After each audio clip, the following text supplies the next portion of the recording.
Hi everybody, in this video I'll be showing you the procedure to apply for a Capital One credit card on mobile. To apply for a Capital One credit card on mobile, you could first download Capital One on your mobile app, and once you're logged in, you could simply go ahead and log into your Capital One mobile banking app. After which, from the home page, you could simply go ahead and select credit cards.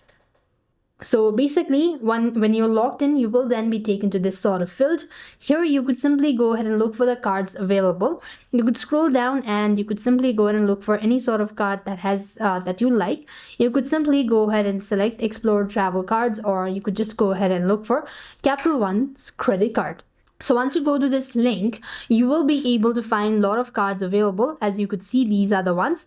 If you want to apply for it, all you have to do is just press on the apply button, and after which you just want to make sure to fill in all the information that has been asked, and you have to provide necessary details including your social security number, income and address, and you have to get a decision in a second or minute.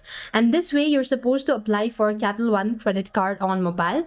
I hope the video was helpful. Make sure to like, share and subscribe. Thank you for watching. See you in the next video.